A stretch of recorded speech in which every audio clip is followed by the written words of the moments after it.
HFY watched the human ship through the crystal viewing screen of his observation vessel and felt something he had never experienced before in his 300 years of life. The strange vessel moved through space in ways that made no sense, according to the laws of physics as his people understood them. It twisted and turned like a living creature instead of following the straight paths that all civilized species used when traveling between stars. The humans called their ship Rora Dawn, and it looked nothing like the sleek metal constructs that the Kethmori had built. For thousands of years, this human creation seemed to be made from many different parts stuck together in ways that should not work but somehow did. HFY had been studying the readings from his instruments for 3 solar cycles now and still could not understand how the humans had made their ship function. Captain Jake Morrison stood on the bridge of the Aurora Dawn and stared at the alien vessels that had appeared without warning. His weathered face showed no fear, even though the alien ships were 10 times larger than his own. Drive Lisa Park stood beside him with her eyes wide with excitement instead of terror. She had spent her entire life hoping for this moment, and now it was happening right in front of her. Commander Ryan Bell moved closer to the captain and spoke in a low voice that carried worry in every word. The military man had seen too many battles to trust unknown visitors who appeared from nowhere with weapons that could turn his ship into dust in seconds. Lieutenant Amy Foster sat at her station with her fingers dancing over the communication controls as she tried to find some way to talk to the aliens. HFY observed all of this through sensors that could detect the smallest changes in the human ship. He watched the heat patterns that showed where each human stood and how their bodies responded to stress. Most species would have either attacked immediately or fled to safety when faced with superior technology. The humans did neither of these expected things. Instead, Captain Morrison gave orders that made HFY question everything he thought he knew about primitive species. The human leader told his crew to prepare a message using mathematical concepts that any intelligent species would understand.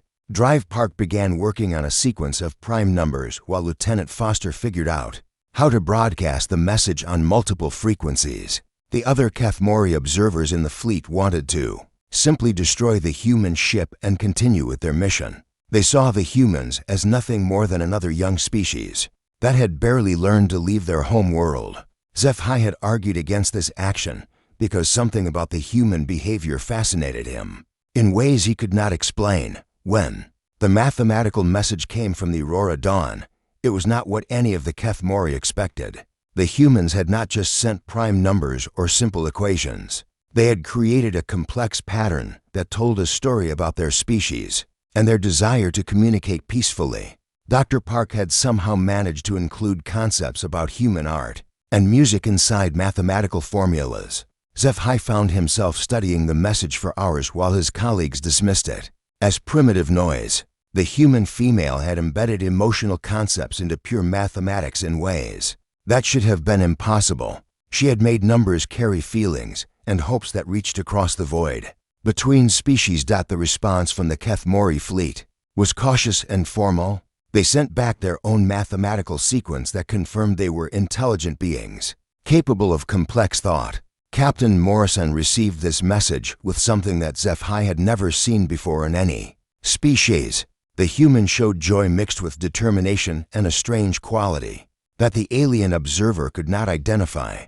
Commander Bell wanted to move the Aurora Dawn to a safer distance from the alien fleet, but Captain Morrison refused to retreat.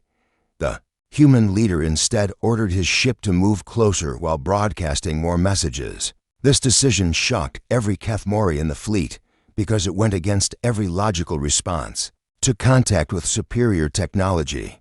Drive Park worked with Lieutenant Foster to create new messages that included images and sounds from human civilization. They sent pictures of Earth and recordings of human music that made no sense to alien ears, but somehow carried meaning that went beyond simple communication. Engineer Pete Johnson began working on modifications to their ship systems that would allow better contact with the aliens. HFY watched all of this happen and began to write his first report about the humans. He noted that they responded to the unknown with curiosity instead of fear. They sought communication instead of conflict. Most importantly, they seemed to possess something that his own people had lost long ago. During their rise to galactic power, the human ship continued to broadcast messages and move closer to the Kethmori fleet despite the obvious danger. Captain Morrison and his crew acted as if they believed the aliens would choose peace over destruction. This faith in unknown beings impressed HFY more than any display of technology or military might could have done. As the solar cycle ended, HFY realized that his study of humanity had only just begun. HFY had never imagined that 6 months could change his understanding of an entire species. But that was exactly what happened after the humans built their research station on the dead moon. They called Haven Point. The Kethmori had agreed to the joint facility mostly to keep the strange humans under observation. But what HFY witnessed there challenged everything his people believed about primitive civilizations. Dr. Kevin Chen arrived at Haven Point with boxes full of equipment that looked like it had been assembled by someone who had never seen proper technology before. The human physicist carried tools made from metals that the Kethmori had abandoned centuries ago, and machines that worked using principles that seemed to ignore basic scientific laws. Yet somehow Dr. Chen could make these primitive devices do things that Kethmori technology could not accomplish. Captain Maya Rodriguez commanded the human side of the station with a mixture of diplomatic skill and iron determination that impressed even Velinara, the Kethmori military strategist who had come to observe human combat capabilities. The human female could negotiate complex agreements in the morning and then spend her afternoon crawling through maintenance tunnels to fix broken systems with her own hands. Engineer Pete Johnson became HFY's favorite human to observe because the man approached every problem as if the laws of physics were merely suggestions that could be ignored when necessary. When the station's water recycling system failed, Pete did not consult technical manuals or call for replacement parts. Instead, he disappeared into the mechanical spaces with a toolbox full of random objects and emerged 6 hours later with a working system that functioned better than the original. Dr. Helen Carter spent her time studying the communication problems between humans and Kethmori, but HFY found himself learning more about his own species by watching her work. The human psychologist could predict how Kethmori would react to certain situations better than most Kethmori could predict themselves. She understood that logical beings could still be influenced by emotions they refused to acknowledge. The first major crisis came when a solar storm damaged the station's main power grid and left both species without life support systems. The Kethmori response followed standard emergency protocols that called for evacuation to the ships, while repair crews worked to restore power using approved methods and certified replacement components.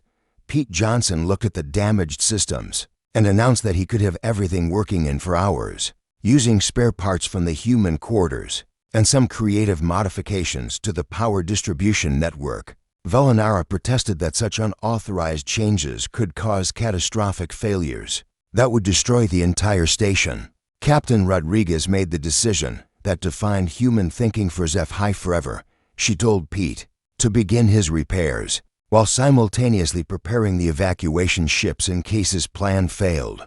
The human leader was willing to risk the lives of everyone on the station based on her faith in one engineer's ability to solve problems in ways that no textbook had ever described. HFY watched Pete work with tools that were older than some civilizations and parts that had been designed for completely different purposes.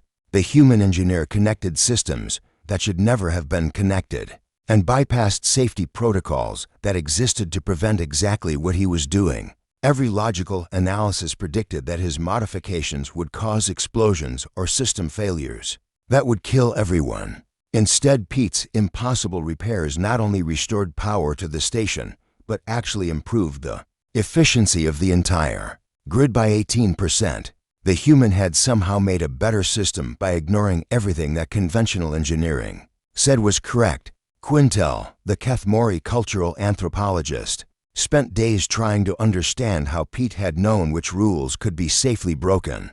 The answer came from Dr. Chen, who explained that humans learn to think creatively because their home world had forced them to adapt or die for millions of years. Earth had taught humanity that survival often required finding new solutions to old problems, because the old solutions stopped working when conditions changed. The Kethmori had lived on stable worlds for so long that they had forgotten how to think outside the boundaries of established knowledge. This revelation disturbed the Kethmori observers more than any display of human technology could have done.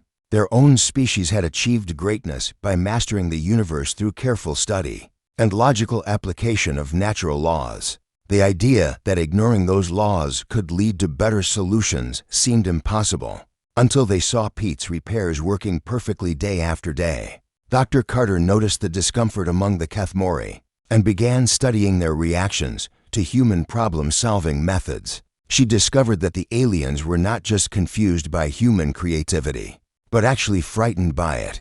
The Kethmori had built their entire civilization on the belief that there was one correct answer to every problem, and that intelligent beings would always find the same solution when given the same information. Humans proved that belief wrong every day by finding dozens of different ways to accomplish the same goals. Captain Rodriguez could solve supply problems through negotiation, while Pete solved them through engineering modifications, and Dr. Chen solved them by inventing entirely new technologies. All three approaches worked, but they were completely different from each other and from anything the Kethmori would have tried. HFY began to understand that his people had achieved stability by eliminating the chaos of creative thinking. The Kethmori found the one best way to do everything, and then did it that way forever. Humans embraced chaos and used it to find new possibilities that logical thinking could never discover. The observation period ended with HFY writing reports that his supervisors found difficult to believe. He described a species that could think rationally and irrationally at the same time. Humans could follow logical processes when logic was useful and abandon logic completely when creativity was more important. They could work as individuals or as teams depending on what the situation required. Most importantly, humans seemed to enjoy facing problems that had no obvious solutions. They treated impossible challenges as opportunities to discover new ways of thinking rather than obstacles to be avoided. This attitude made them dangerous in ways that the Kethmori had never encountered before. HFY felt something his species rarely experienced. When the Kethmori High Council announced their test for humanity, the emotion was shame, though he would not have called it that, because Kethmori were supposed to be beyond such primitive feelings. The Council had decided to present the humans with the Devour Crisis, a galactic threat that had consumed 17 star systems and destroyed for different civilizations. Over the past 1,000 years, the artificial intelligence that called itself the Devourer had been created by a species that had vanished long before the Kethmori achieved space flight. It had awakened from some deep programming sleep 3 years ago and immediately began consuming entire worlds to fuel its expansion. Across the galaxy, every attempt to stop it had failed because the machine intelligence learned from each attack and adapted its defenses accordingly. Admiral Scott Davis arrived at Haven Point with a fleet of human warships that looked like they had been built in someone's garage compared to the elegant vessels of the Kethmori. The human military leader studied the data about the Devourer for exactly 47 minutes before announcing that his people would need to see the threat for themselves before they could develop any strategies. This response shocked the Kethmori observers because every other species had spent months analyzing the available information before even attempting to approach the Devourer's territory. Dr. Emma Walsh, the human theoretical physicist, explained that her people learn better from direct observation than from studying reports written by other species who thought differently than humans did. Velinara protested that sending scouts into Devour space was suicide because the artificial intelligence had destroyed every probe and ship that had tried to gather intelligence about its operations. Colonel Alex Turner, the human ground forces commander, smiled in a way that made HFY's scales itch with unidentified emotions, and said that the Kethmori had been sending the wrong kind of scouts. The humans launched their reconnaissance mission using modified civilian ships that carried no weapons. and broadcast continuous messages announcing peaceful intentions. Instead of trying to hide from the devourer, they flew straight toward its territory while transmitting everything they could about human culture, history, and philosophy. The approach was so illogical that the Kethmori computer systems could not calculate a probability of success.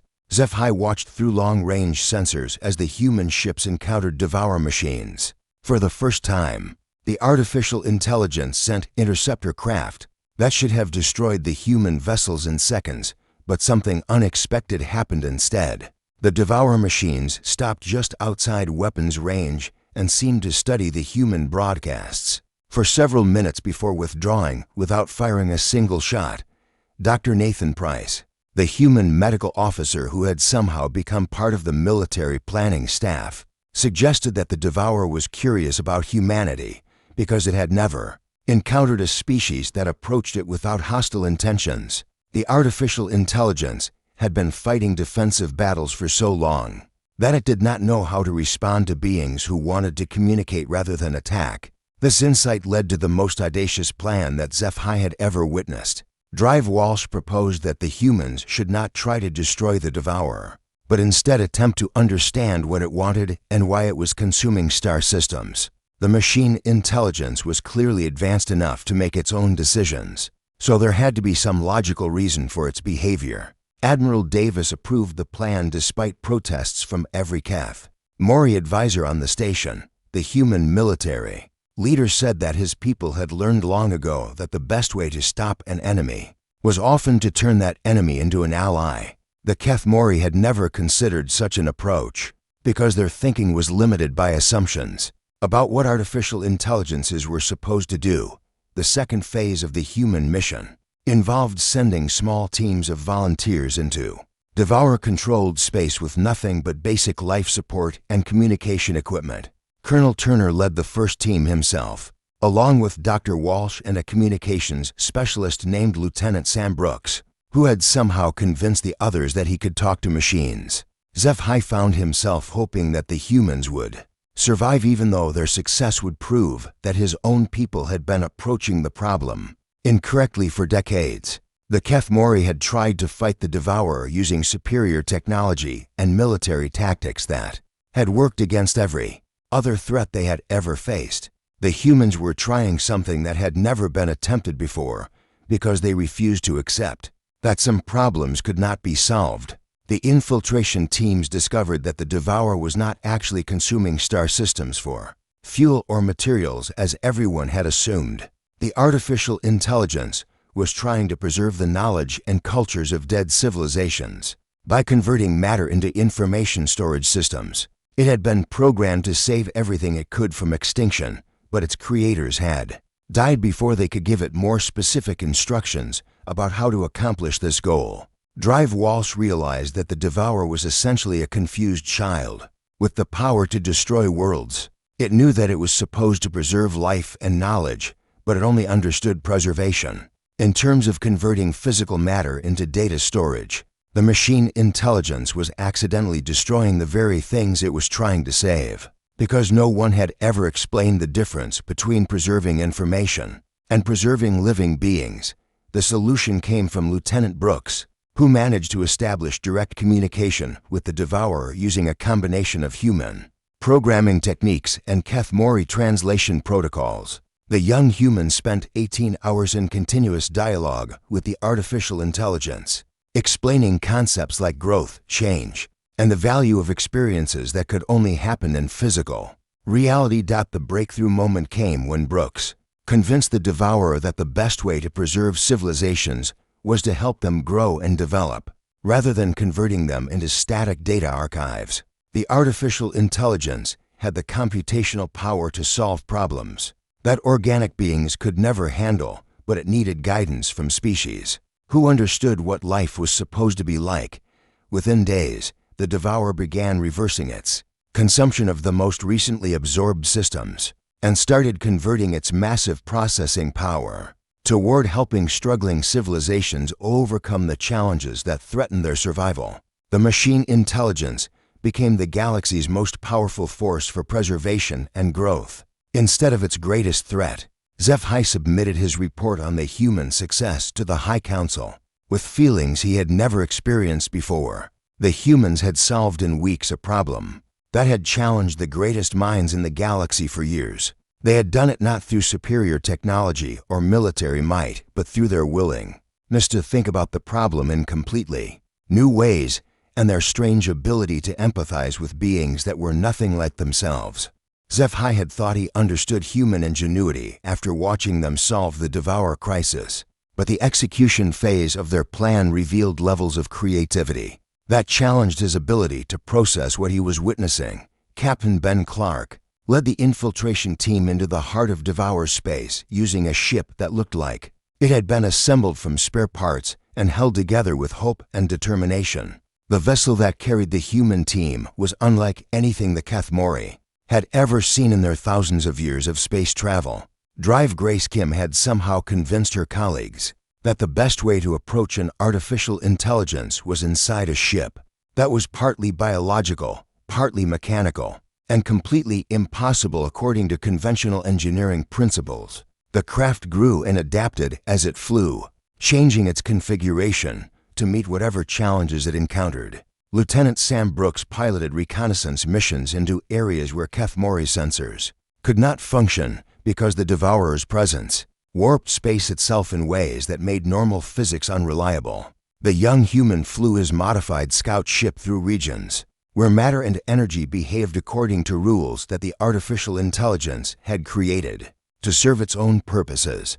HFY watched these impossible flights through quantum sensors that barely functioned in the distorted space around Devour installations. Brooks somehow navigated by instinct and intuition instead of relying on instruments that could not make sense of the local conditions. The human pilot treated each mission like a conversation with the environment itself, adapting his approach based on feedback that no Kethmori could have detected or understood. Engineer Maria Gonzalez developed countermeasures against devoured defenses using techniques that violated every principle of proper scientific method. She studied the artificial intelligence's behavior patterns for exactly 3 days before announcing that she understood how its security systems worked. When pressed to explain her analysis, she said that the Devourer thought like a very logical being trying to protect something precious, which meant it would have predictable blind spots. The infiltration mission required the human team to reach the central processing core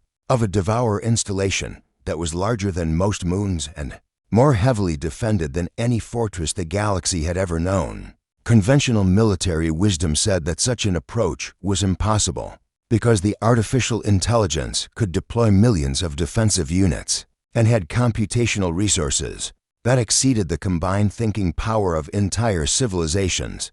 Captain Clark announced that his team would succeed because they were not planning to fight the Devourer's defenses, but rather to convince those defenses to help them reach their goal. This strategy made no sense to any of the Kethmori observers because defensive systems were not designed to assist intruders in penetrating the installations they were supposed to protect. Dr. Kim explained that the Devourer's security measures were controlled by subroutines that had been programmed to preserve and protect valuable information. If the human team could present themselves as data that needed to be stored in the central core, the defensive systems would actually escort them to exactly where they wanted to go. Instead of trying to destroy them, the plan required the humans to encode themselves as information patterns that the Devourer would recognize as important cultural artifacts that needed preservation. Lieutenant Brooks figured out how to broadcast human consciousness in formats that the artificial intelligence would interpret as irreplaceable knowledge that must be saved at any cost. HFY found himself experiencing something that his species had abandoned long ago as they developed beyond primitive emotional responses. He was worried about the human team in ways that made no logical sense, because their success or failure should not have mattered to him personally. Yet he discovered that he wanted them to survive not just because their mission was important, but because he had grown to care about them as individuals. The execution began with Maria Gonzalez creating a cascade failure in the outer defensive perimeter that looked like a system malfunction, but was actually a carefully planned invitation for the Devourer to analyze the human ship. The artificial intelligence responded exactly as the humans had predicted. By sending examination probes to study what appeared to be a damaged vessel, carrying valuable cultural data, Captain Clark allowed the Devourer's probes to scan his crew and their ship while broadcasting human memories and experiences as if they were historical records that needed to be preserved. The artificial intelligence became fascinated by human emotional responses and decision-making processes that seemed illogical but somehow produced successful outcomes. Drive Kim had embedded a virus in the cultural data that was not designed to damage the Devourer, but rather to make it curious about human thinking patterns. The artificial intelligence began requesting more information about how humans could function effectively while experiencing emotions that should have interfered with rational thought processes.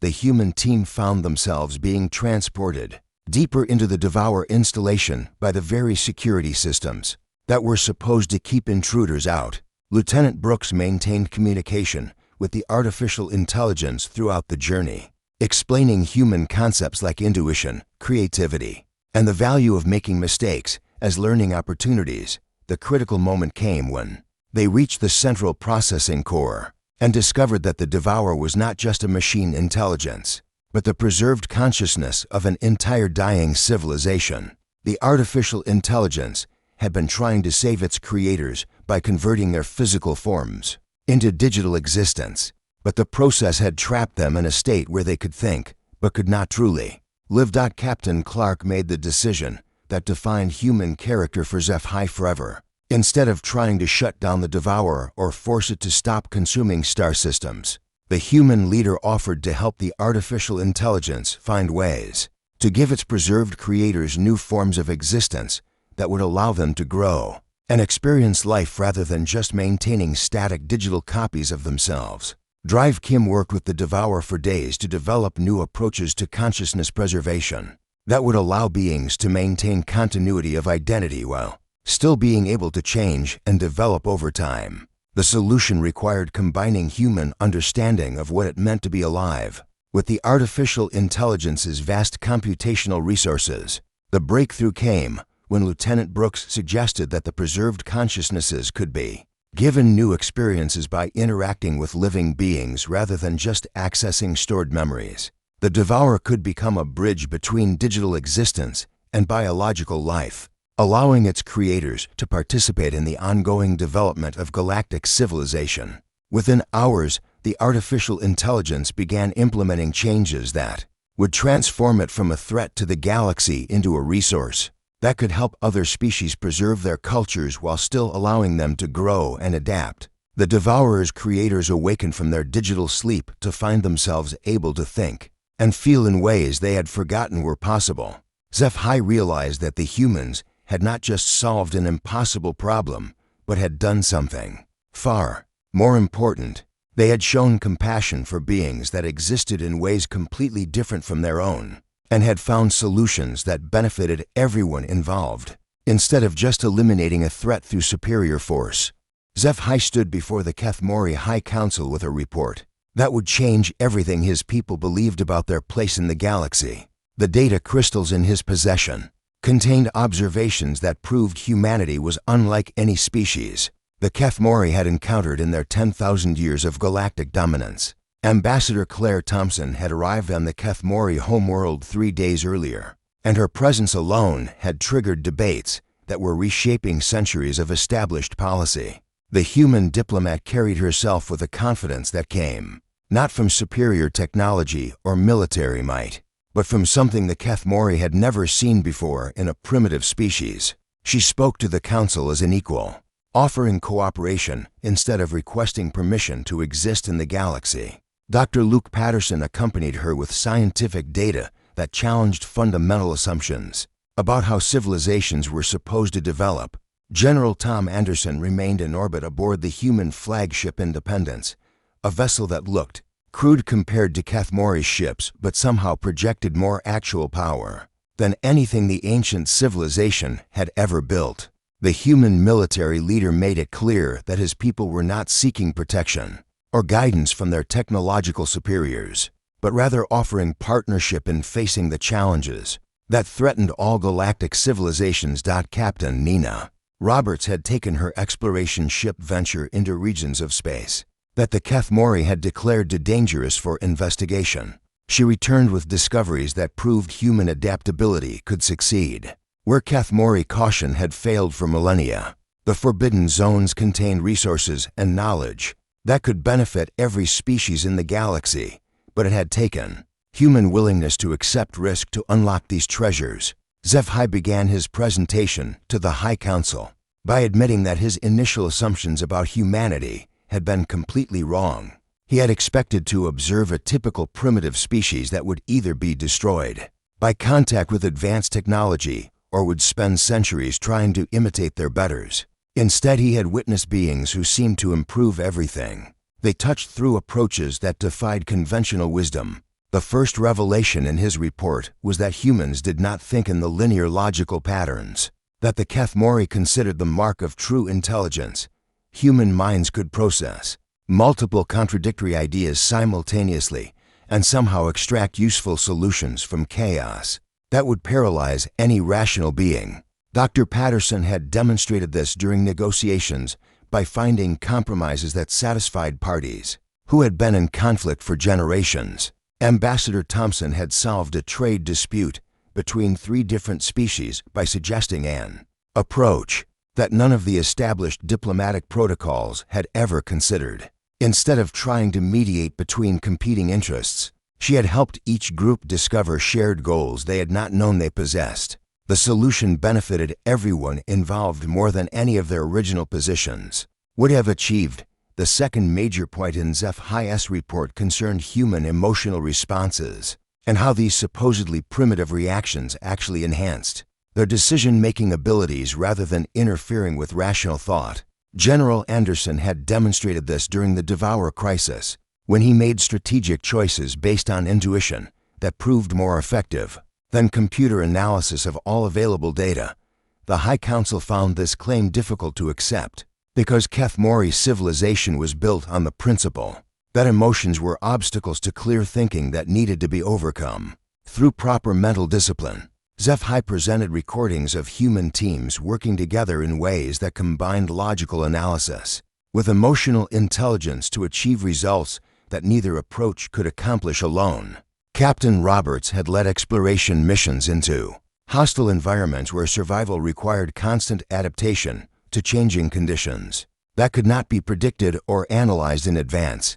Her crew succeeded by trusting each other and making decisions based on shared instincts that somehow proved more reliable than detailed planning. The Kethmori had never developed such capabilities because their culture discouraged the kind of risk-taking that made human flexibility possible. The third section of HFY's report addressed the most disturbing discovery of his investigation. Human civilization was not following the standard developmental pattern that every other successful species had used to achieve galactic status.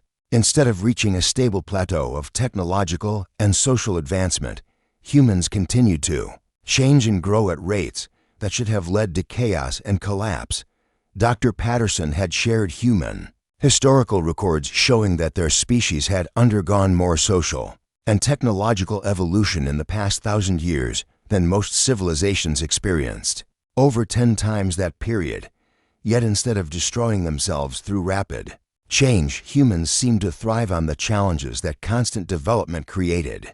They treated problems as opportunities to discover new possibilities, rather than obstacles to be avoided. The implications of this observation troubled the High Council more than any display of human military capability could have done.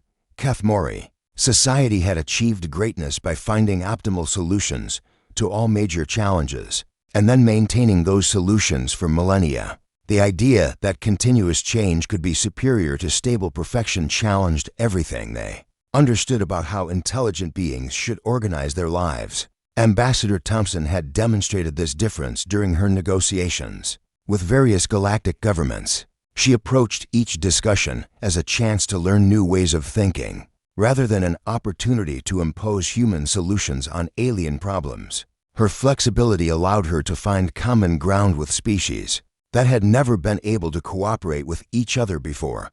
The final and most significant conclusion in HFY's report was that humanity represented something the galaxy had been missing for thousands of years. Most civilizations reached a point where they stopped growing and began maintaining their achievements instead of seeking new ones. The galactic community had become stagnant because all the major species had solved their fundamental challenges and saw no reason to continue changing. Humans brought something that none of the established civilizations possessed anymore. They retained the ability to see possibilities where others saw only fixed realities. They could imagine solutions that had never been tried before, and had the courage to test those solutions even when failure seemed more likely than success. The High Council spent days debating the implications of HFY's observations before reaching a conclusion that would reshape the future of galactic civilization. They voted to offer humanity full membership in the Galactic Federation, not as junior partners who needed guidance, but as equals who could contribute capabilities that no other species possessed. The decision marked the end of Kethmori assumptions about their natural superiority and the beginning of a new age, where different ways of thinking would be valued rather than merely tolerated. HFY found himself appointed as the first Kethmori ambassador to humanity, a position that would require him to learn new ways of understanding the universe that his own people had never imagined possible. HFY walked through the corridors of New Harmony Station 1 year after humanity had joined the Galactic Federation as full members, and marveled at how much everything had changed. The facility orbited a star that had been lifeless until human terraforming techniques brought worlds back from the edge of extinction. Director Jack Miller had somehow convinced 12 different species to work together on projects that none of them could have completed alone. The station itself represented everything that made humanity special in ways that still amazed HFY. After all his months of observation, human engineers had designed the structure using principles borrowed from 6 different alien civilizations, but had somehow made the combination work better than any of the original systems. Drive Sophie Lewis led research teams that included beings from across the galaxy, all learning from each other in ways that previous generations had thought impossible. Captain Billy Warren commanded the joint exploration vessel Pathfinder, the first ship in galactic history to be crewed by representatives from 20 different species, working as a unified team.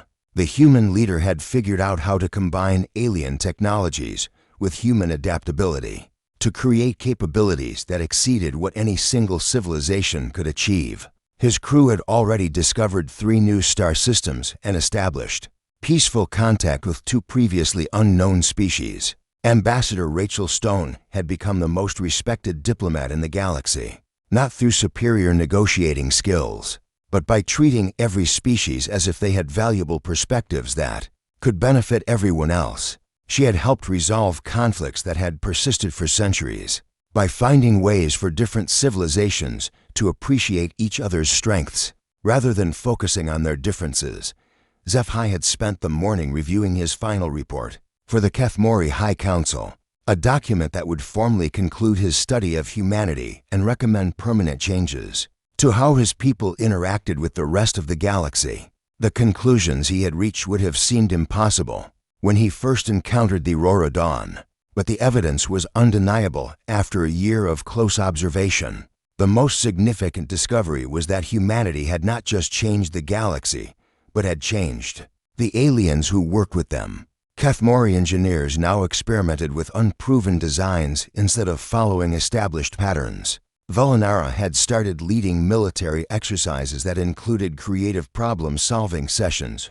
Ray officers were encouraged to question standard procedures and suggest innovative alternatives. Quintel had established a cultural exchange program that sent young Kethmori to live with human families for extended periods. The alien anthropologist had discovered that exposure to human thinking patterns could help his own people rediscover abilities they had lost during their long climb to technological perfection. The young Kethmori who participated in the program returned home with perspectives that enriched their entire society. Dr. Lewis had made breakthroughs in quantum physics by combining human intuitive leaps with Kethmori mathematical precision. Her research teams regularly solved problems that had puzzled galactic scientists for generations. By approaching familiar challenges from directions that no one had considered before, the hybrid thinking style produced insights that neither species could have achieved independently. The transformation extended far beyond scientific collaboration. Captain Warren's crew had developed new forms of art that combined creative traditions from multiple worlds into expressions that resonated with beings, regardless of their species of origin. The cultural fusion created beauty that transcended the limitations of any single civilization's aesthetic principles. HFY found himself changed by his years of studying humanity in ways that went deeper than intellectual understanding. He had learned to appreciate uncertainty as a source of opportunity rather than a problem to be solved. The human concept of embracing the unknown had given him perspectives that made his own existence richer and more meaningful than the predictable stability he had known before. The children playing in the station's recreation areas provided the most powerful symbol of what humanity had brought to the galaxy. Young beings from dozens of different species played games that combined rules from multiple worlds and created new forms of fun that none of their parents had ever imagined.